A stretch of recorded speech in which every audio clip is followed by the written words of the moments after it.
Donc, on va passer à notre deuxième présentation de la journée. Donc, deux personnes qui vont présenter, Joseph Jean-Gilles et la docteure Cécile Tremblay. Joseph Jean-Gilles est un travailleur social de formation, militant de métier. Et Joseph Jean-Gilles détient un diplôme de deuxième cycle d'études spécialisées en administration sociale. Depuis novembre 1995, il dirige GAPVI avec passion, détermination et engagement. De mars 2017 à février 2018, il a coordonné la mobilisation communautaire de l'unité de dépistage et c'est à ce titre que nous l'avons invité à venir partager avec nous aujourd'hui le fruit de sa pratique terrain. Donc, cette présentation va être faite en deuxième, mais on va commencer avec la docteure Cécile Tremblay, qui est médecin microbiologiste, infectiologue et directrice de la chaire de recherche translationnelle en VIH, Pfizer de l'Université de Montréal, et professeure au département de microbiologie, immunologie et infectiologie à l'Université de Montréal. Elle pilote plusieurs projets de prévention au sein des communautés affectées par le VIH, incluant le projet CARAF mobile visant à favoriser le dépistage du VIH et de l'hépatite C dans des communautés provenant de pays endémiques pour le VIH. Donc, accueillez Dr. Tremblay.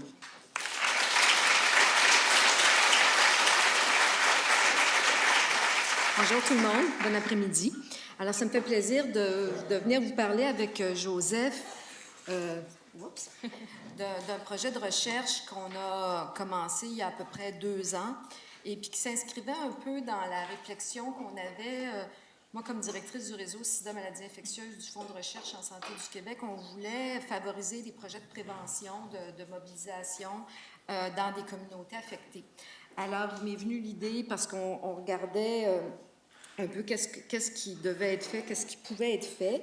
Alors, on a développé avec Joseph Jean-Gilles et le groupe à GAPVI un projet pour lequel on aimerait vous partager des résultats présentement, qui était l'évaluation d'une approche centralisée pour le dépistage du VIH et de l'hépatite C chez des individus provenant de pays endémiques pour le VIH.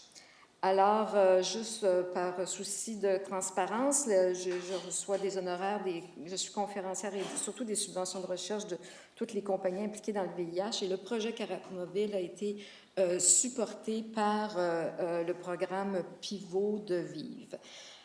Voici un peu quelle était la rationnelle au départ. Donc, on sait quand même que du nombre d'individus qui sont affectés par le VIH au Québec, on estime qu'il y a à peu près 20 des gens qui ne connaissent pas leur statut. Puis malgré tous les efforts qui sont faits pour aller chercher ces gens-là, il y a quand même un certain nombre de gens qui ne fréquentent pas le système de santé pour toutes les raisons que vous avez discutées ce matin et puis on pourrait en parler longuement. Et puis on n'a pas nécessairement de bons moyens à ce jour pour aller chercher ces personnes-là. Bien que la majorité de l'épidémie au Québec soit chez les ARSA, les individus qui proviennent de pays endémiques pour le VIH constituent la deuxième communauté qui est la plus affectée, soit 23,2 en termes de répartition là, des personnes qui vivent avec le VIH. Ça ne veut pas dire que 23 des gens d'origine saharienne sont infectés par le VIH. Il faut faire attention.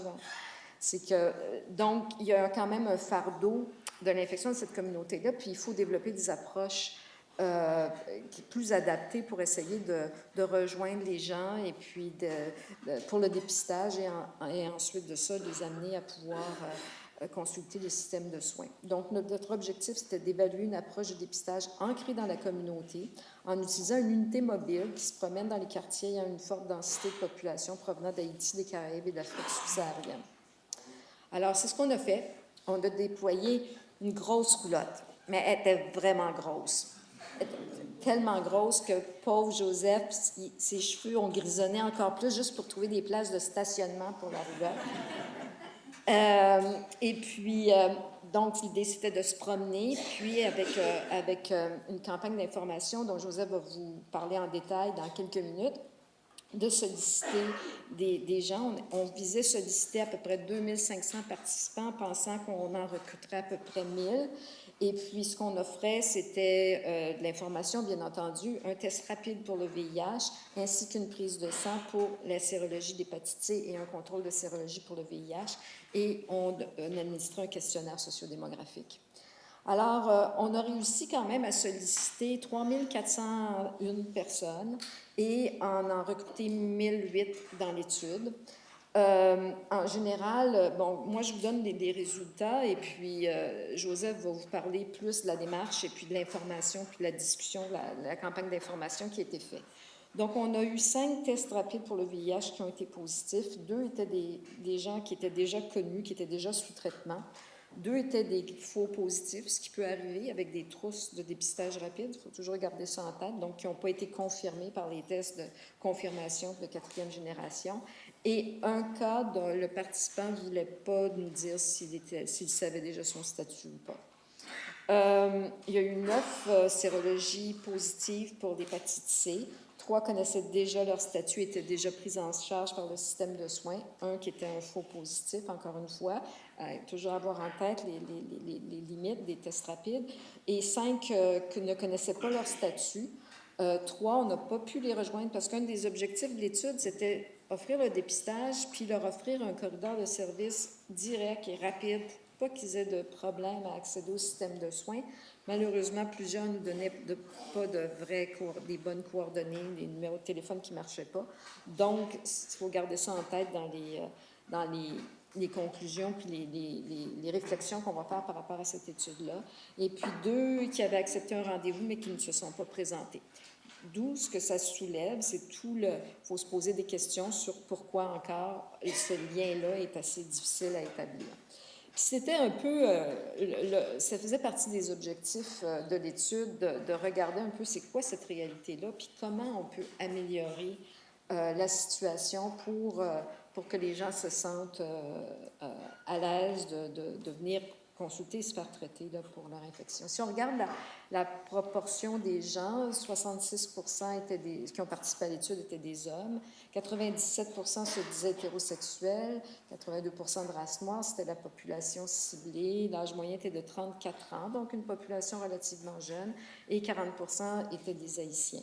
Alors, quand on leur demandait depuis combien de temps ils étaient au Canada, 33%, je m'aperçois que le noir apparaît pas bien, mais dans la tarte, là, le rouge, c'était plus de 10 ans. Et puis, 29% venaient juste d'arriver dans la dernière année. Si on regarde le statut de résidence au Canada, et mon Dieu, même moi, j'ai de la misère avec mes lunettes, excusez-moi. Donc, la majorité était quand même des citoyens canadiens, mais il y avait quand même un certain pourcentage qui étaient des réfugiés ou bien non en attente avec un statut de résidence permanente. Puis ça peut affecter l'accès aux soins, bien entendu, parce que en attendant que les démarches ne sont pas faites pour pouvoir accéder au système de santé dans le cadre de RAMQ, ça limite l'accessibilité aux soins. Quand on regardait un peu le niveau d'éducation des gens qui ont participé, il faut voir que la majorité des gens avaient un niveau d'éducation d'école secondaire complétée. Et puis, très peu avaient des degrés universitaires. Donc, on a réussi à rejoindre une population qui a un certain niveau d'éducation, mais pas nécessairement l'éducation postsecondaire. Et puis, quand on demandait aux gens quel était leur statut, 300, donc à peu près un tiers des gens étaient employés à temps plein, mais il y avait quand même à peu près un quart des gens qui n'avaient pas d'emploi et on avait à peu près un 5e des gens qui étaient des étudiants. Les étudiants, c'est aussi une clientèle importante à rejoindre parce que souvent, s'ils viennent d'ailleurs et puis sont étudiants au Canada, ils sont relativement isolés puis n'ont pas nécessairement accès aux divers soins de santé. Alors, c'est une composante intéressante. 48% des gens de notre étude ont dit avoir été testés pour la première fois. Et 47% ne se croyaient pas à risque parce qu'ils avaient un partenaire unique. Puis quand on leur a demandé justement le nombre de partenaires qu'ils avaient eu dans le dernier mois, effectivement, à peu près ce nombre-là disait qu'ils avaient un partenaire unique. Il y avait quand même une distribution proportionnel de gens qui avaient 2 partenaires ou 3 partenaires ou 4 partenaires. 35% ne se croyaient pas à risque parce qu'ils n'avaient pas de relations sexuelles non protégées. Et 74% ont dit qu'ils acceptaient de faire le test parce qu'ils voulaient connaître leur statut, ce qui est une information très intéressante. Et puis, mais 90% nous ont dit qu'ils ne se seraient jamais fait tester si l'équipe mobile, l'unité mobile, n'était pas allée les chercher là où ils étaient pour leur offrir le test. Donc, il y avait quand même un désir de connaître son statut, mais de faire la démarche puis de se rendre à une place dans le système de santé ou au CLSC pour... il n'y aurait pas pensé, il ne l'aurait pas fait. Donc, ça soulève... et puis, quand on regardait combien de fois les gens s'étaient fait dépister pour le VIH, pour la moitié, 44% de la cohorte, c'était leur première fois. Et puis, très peu de gens se faisaient tester régulièrement. Donc, 185 personnes se faisaient tester à tous les ans. La majorité des gens, c'était moins que ça.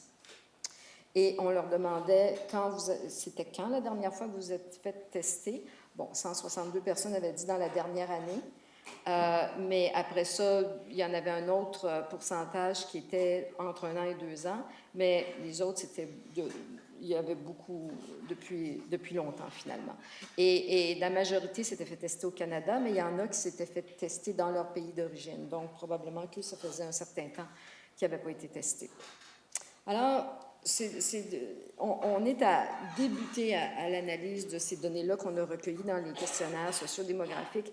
L'idée étant de pousser beaucoup plus loin l'information qui nous a été transmise pour essayer de mieux comprendre comment on pourrait faire pour répondre plus aux besoins de ces populations-là en termes de dépistage, pour être capable d'offrir des services plus adaptés, plus adéquats par rapport aux besoins, puis par rapport aux préoccupations, puis à la compréhension du risque des personnes dans ces populations-là.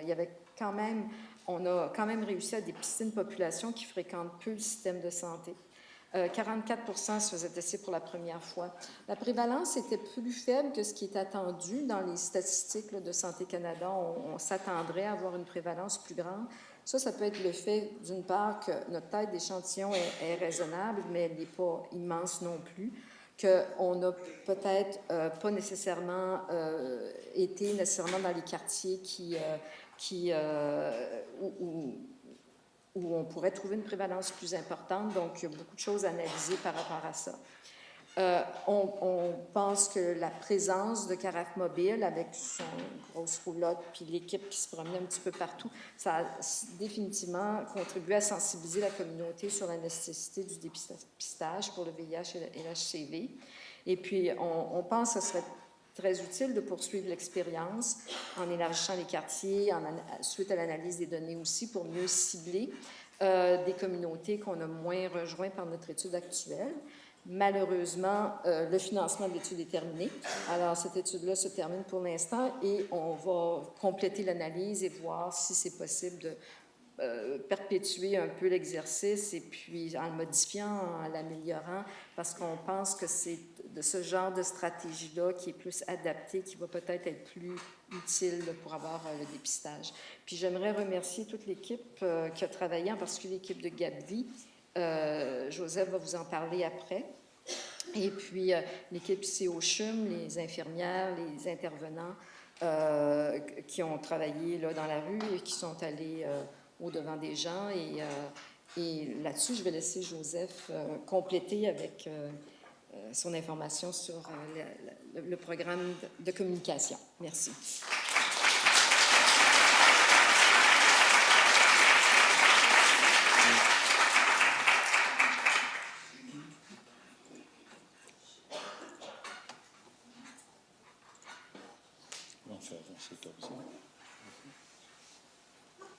Merci Cécile. Je vais d'abord vous parler de mon plan de communication. C'est des obstacles qu'on a eus, des obstacles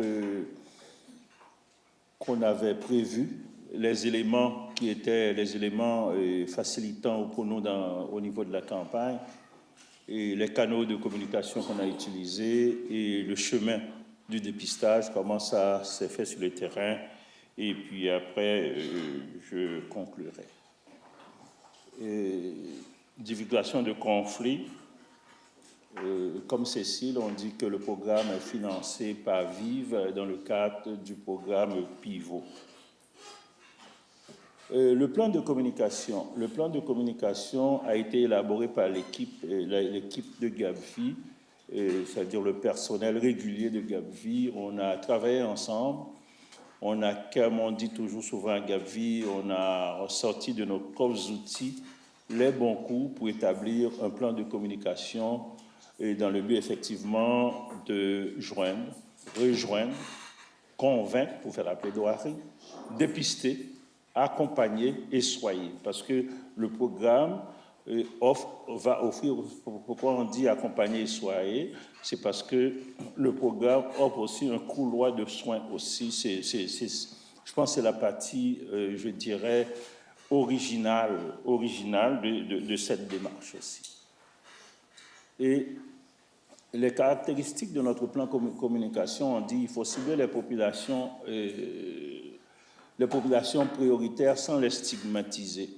On comprend bien qu'est-ce que ça veut dire stigmatiser dans ce cas bien précis, et notamment des communautés haïtiennes et africaines, où on savait que dès le début du VIH, c'était des personnes qui étaient très ciblées, ils faisaient partie de la catégorie des 4H, des héroïnomanes, hémophiles, homosexuels et haïtiens. Donc pour nous, c'est important, on ne peut pas manquer ce coup-là, et puis c'est la première fois qu'une campagne de dépistage s'adresse spécifiquement à cette communauté d'une façon plus large. Donc c'est vraiment cibler ces populations-là sans les stigmatiser, et en offrant naturellement une intervention culturellement adaptée sans tomber dans le culturalisme. Qu'est-ce que j'entends par cela? C'est-à-dire de ne pas dire « Ah, c'est les Haïtiens, ça doit se passer comme ça ». Il y a des pratiques qui sont faites, qui sont expérimentées auprès d'autres populations. On va aussi les utiliser dans le cas des populations haïtiennes, africaines et caraïbes. En passant, je dois souligner pour vous que l'acronyme CARAF Mobile, le CAR, c'est pour les Caraïbes, AF, c'est pour l'Afrique. C'est pour ça que ça donne un beau petit nom, CARAF Mobile. Et on a identifié les obstacles qui pourraient nous nuire, en même temps reconnaître l'importance de ces obstacles et la force des éléments. C'est au niveau de la communication.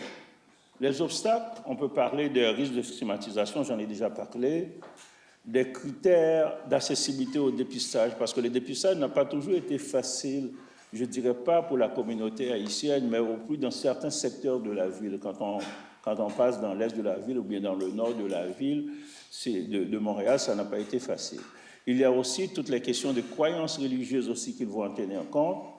Il y a le contentieux avec la Croix-Rouge. Qu'est-ce que j'entends, le contentieux avec la Croix-Rouge? C'est toute la mention dont je viens de faire concernant les 4H. Et aussi, c'est une communauté qui est sursollicitée par toutes sortes d'études, à tel point, moi, des fois, je dis ça à la blague, qu'on n'a pas besoin de chaire d'études dans la communauté haïtienne, on a besoin de faire la recension de tous les écrits sur cette communauté. Donc, c'est aussi... Et les éléments facilitants, c'était d'abord, on avait un comité consultatif très représentatif avec l'équipe de Gavi au complet. Ça veut dire que le dépistage a été, pour nous, ce projet-là a été un projet transversal où chaque membre de l'équipe avait sa partition à jouer.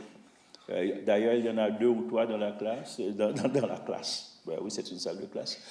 2 ou 3 dans la salle, c'est Luc Edgar et Dada Bakombo. Je pense que Nadine doit être là aussi.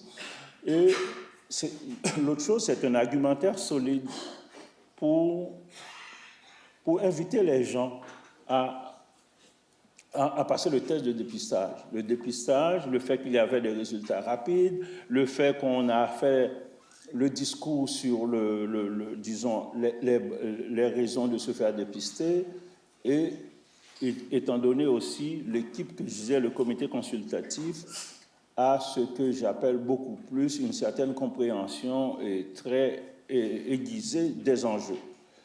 Et nous, c'était notre possibilité de tenir également, on prend la rue, mais en même temps, on va aussi tenir des cliniques dans des milieux fixes. C'est-à-dire dans des milieux fixes, quand je parle de milieux fixes, on parle d'organismes communautaires qui font des activités dans leur milieu de vie.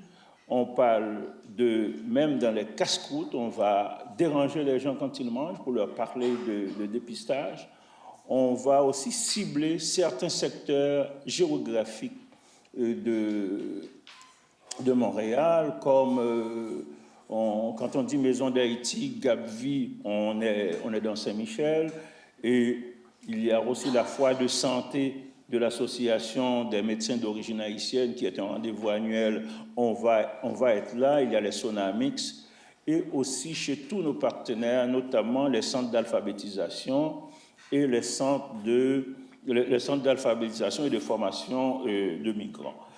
Et c'était aussi notre capacité de nous adapter aux enjeux nouveaux. Par exemple, on n'avait pas prévu, je crois même M. Trudeau ne l'avait pas prévu, l'arrivée des migrants. Et puis, on s'est adapté à cette réalité-là, aller les solliciter. Et aussi, il y a, je disais, qu'est-ce qui a facilité aussi, étant donné qu'on était mobile, il y avait toute la curiosité soulevée par le gros engin qui circule, carafe mobile, d'un quartier à l'autre, d'un milieu de vie à l'autre. Et le lien entre l'équipage de carafe mobile et le personnel de Gap-Vie, on peut dire à ce niveau-là, c'est un partenariat réussi dans le fait que c'est sûr qu'on est entièrement en contact tous les jours. Par exemple, l'équipe de Carafe Mobile, il y a un débriefing qui se fait tous les jours. On échange sur la réalité, qu'est-ce qui est passé hier, et aujourd'hui, qu'est-ce qu'on fait. Donc, c'était très, très intéressant. Et aussi, c'est notre accessibilité aussi aux radios communautaires. Et les radios communautaires, vous savez que les Haïtiens, les Africains, ils ont une culture de l'oralité. Ils écoutent beaucoup les radios communautaires qui donnent en même temps les nouvelles de leur pays d'origine. C'est un peu notre passion. Eh bien, bon, on a utilisé les radios communautaires, notamment l'émission Samedi Midi Inter à CKUT, et aussi les émissions de radio qui sont Radio Centre-Ville. Et naturellement, on a utilisé les médias électroniques. Et quand on dit médias électroniques, c'est même en disant qu'on a une facilité de s'adapter. Quand on voulait s'adresser notamment aux personnes migrantes, on a compris que la vague de migrants qui arrive de nos jours, c'est une vague 2.0. Donc, il fallait les rejoindre par WhatsApp. Donc, il faut s'adapter à ce niveau-là. Et j'ai parlé des organismes et des centres. Et la route, disons, du dépistage, vraiment, et dans ce volet-ci de ce projet, sur un an, on a parcouru presque une grande majorité des arrondissements de Montréal, de Villeray, Pointe-aux-Trembles, etc., et même Saint-Laurent. Et voilà notre première photo de la journée de la sortie, en mars 2017. Ça, c'est à l'intérieur du Carafe Mobile, c'est l'infirmière Vénia qui est en travail, c'est ça. Et voilà l'engin. Ça coûte cher l'essence. À tel point, quand j'arrive aux stations de service, le monsieur est certain que les autres pompes vont être bloquées. Il me salue avec un grand sourire quand même. Voilà, mais c'est très bien équipé. Hein. Et je dis en guise de conclusion, je dis Carafe Mobile, et Cécile l'a révélé ici, à déficit essentiellement des personnes qui n'ont pas fréquenté, qui ne fréquentent pas le système de santé. C'est une grosse expérience. C'est une expérience, on dirait, qui mérite d'être poursuivie parce qu'aujourd'hui encore, soit 2 mois après, le téléphone, ça sonne beaucoup à Gavi pour nous demander c'est quand Carafe va sortir ou bien, bon, en ce temps-là, nous, on faisait des références à d'autres endroits, mais ce n'est pas la même assurance que quand on le fait. Comme je disais que le projet, c'est un projet qui est porté par beaucoup de gens, et donc on les remercie tous parce que ça a été vraiment un travail d'équipe. Et au niveau du partenariat, comme je l'ai mentionné, c'est un partenariat communautaire et institutionnel réussi. Merci.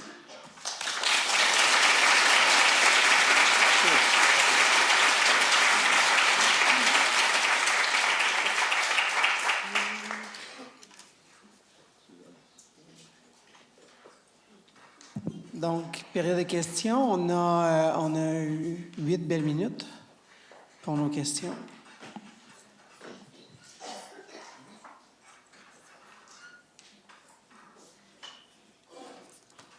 Alors, peut-être j'en avais une pour vous, pour l'équipe.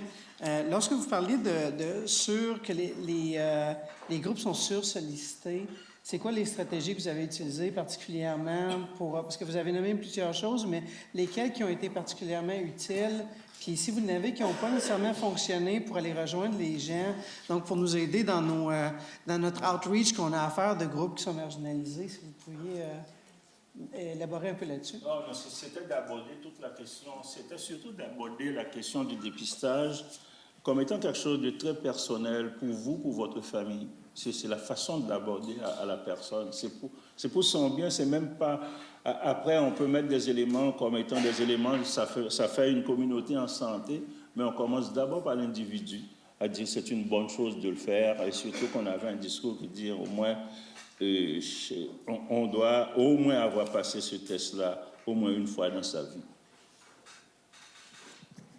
Je me demandais aussi, c'est quoi les adaptations culturelles et religieuses que vous avez utilisées pour cette communauté-là, dans le fond? Les adaptations, parce que vous avez parlé d'adaptations culturelles et religieuses pour cette communauté-là particulièrement, donc je me demandais qu'est-ce qui était spécifique, c'est quoi les approches qui adaptations culturelles et religieuses, c'est ça? Pardon?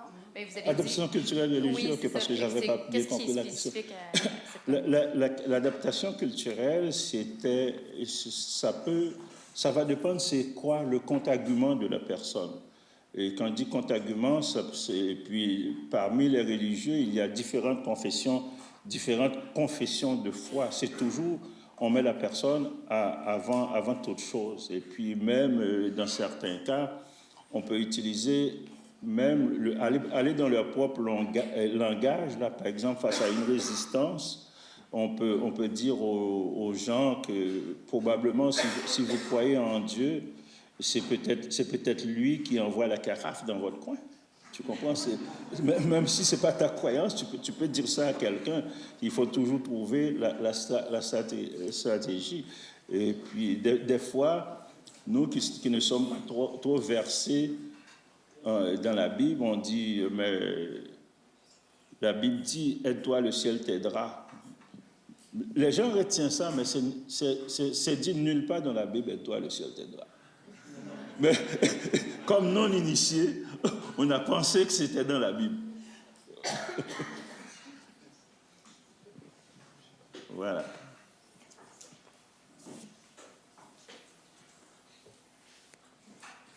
Joseph, vous avez mentionné,